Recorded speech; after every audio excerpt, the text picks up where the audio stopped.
Today we are going to start our mechanics section. So basically whenever we deal in physics about mechanics, we talk about motion.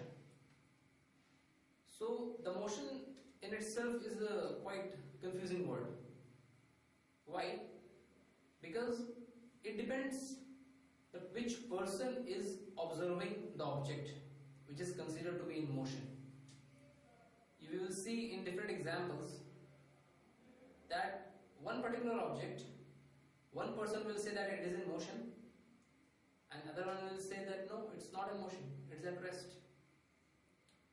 So it's a bit interesting and a very bit confusing, but we will deal it, and in today's class we will try to understand that what is the physical definition of motion and its contemporary part, you can say rest.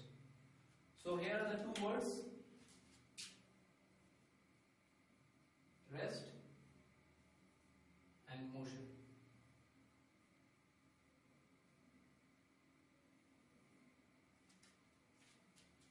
Now suppose I have this pen in my hand. I am keeping this somewhere here and I am not changing my hand's position with respect to me. I am not moving my hand is fixed. So when I will see the pen, then I will say that this pen is at rest. Why? The reason is that pen's position with respect to me is not changing. So you can say that if I draw an axis X, Y and Z, and I am standing at origin 0, 0, 0, and I am observing a balloon, say in air. Its X position is X1, Y position is Y1 and Z position is Z1. I can draw a vector, and in today's class I am considering that the students have already understood about vector and a scalar. So if I draw a position vector from origin to this point x1, y1 and z1, then if this balloon is at rest in air, this observer will say it at rest only if this position vector is constant, means its magnitude as well as direction both are same, they are not changing with time. So any object is said to be at rest with respect to an observer only when the relative position of that object with respect to that observer is constant.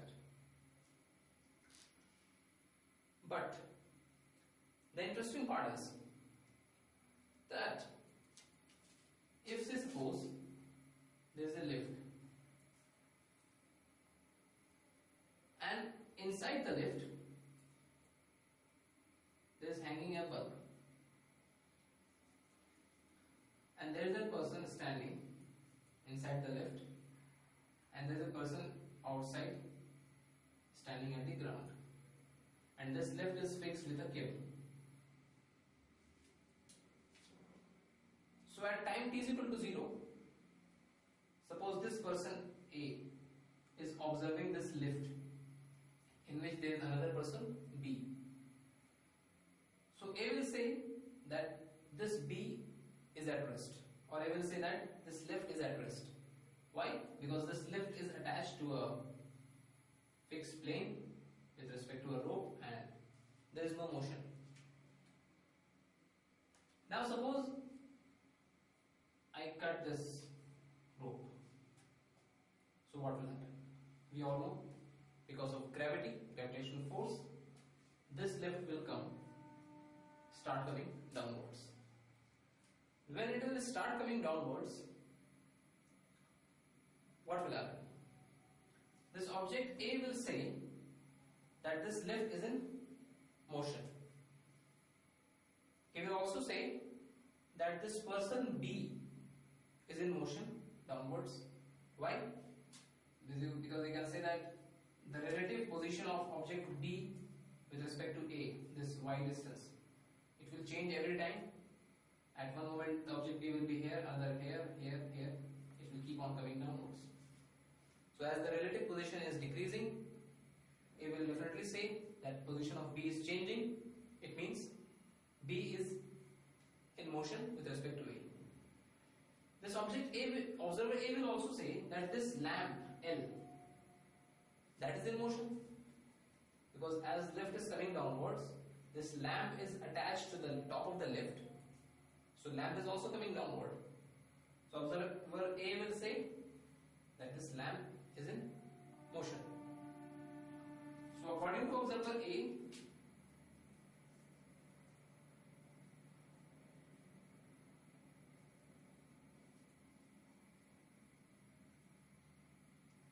L is in motion at any time t.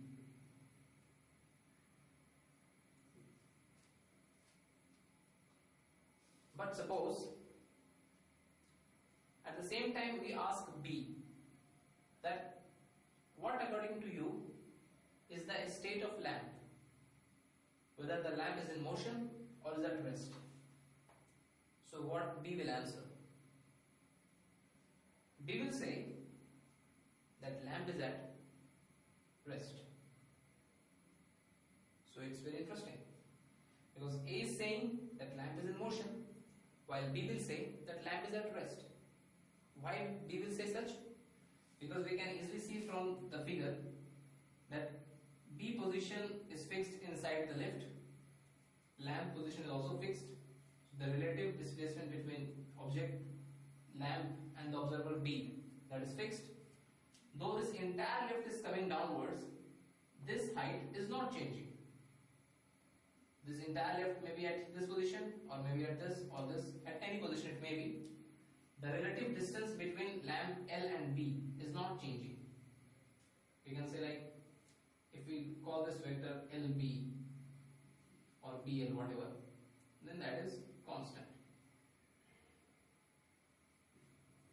So as I have already said, that if the relative position of any object with respect to an observer is fixed, then that observer will say that that particular object is at rest.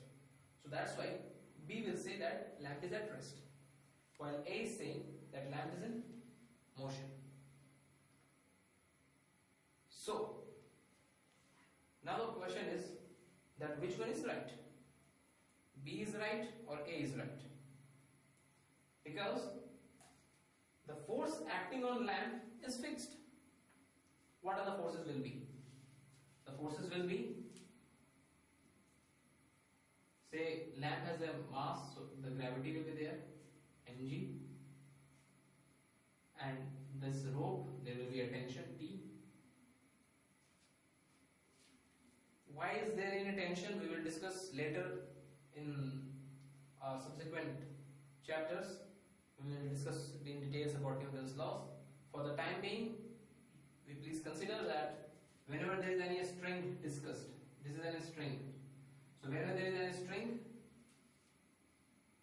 there will be a tension, and the tension will be in the direction of opposite to the object. Because this object is in this direction, so its gravity is downwards, gravity is pulling it downwards, so tension will try to tend it, move it away. So tension acts away from the object. So for the time being, you please consider this. Later on we will discuss that from where this tension originates. So we can see that this tension and mg, these are the two forces acting on the lamp. So for the time being, we can say that, let's say, mg minus t is equal to ma. So this we are writing using Newton's second law, which says that F net is equal to mass into acceleration.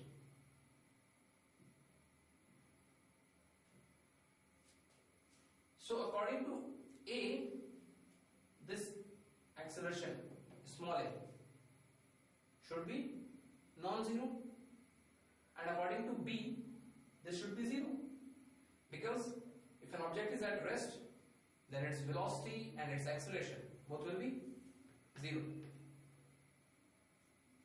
So still there is confusion that which one of them is correct. Either one has to be correct or one has to be wrong. So the correct explanation is that A is also correct and B is also correct. The mistake which we are committing here is that Newton's laws are applicable only when the particular object which is under observation is being observed from an inertial frame of reference. I repeat, Newton's laws are applicable when a particular object which is being observed is observed from inertial frame of reference.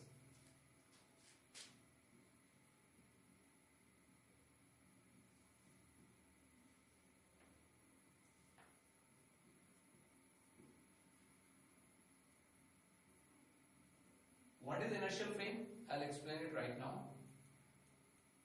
But I want to complete the previous statement when I was saying that Newton's laws are applicable on an object which, when it is being observed from an inertial frame of reference, and suppose if it is not observed from an inertial frame of reference, then in that case we have to make a slight bit of correction. Newton's laws will be valid, but after a bit of correction, addition or alteration, whatever you say. So what is that correction? We will discuss in our subsequent chapters.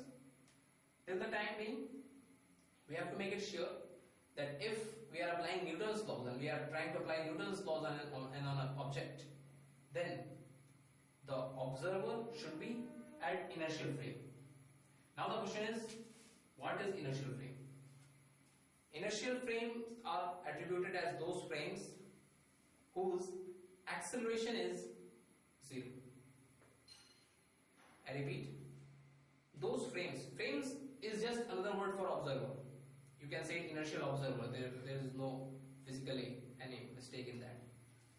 So frame is just another word for observer. So inertial frame or observer is those kind of frames which has acceleration 0. It may have velocity, but acceleration will be 0. And from here onwards till the end of Newton's laws, whatever problems we are going to deal, in that case, our earth will be taken as inertial frame.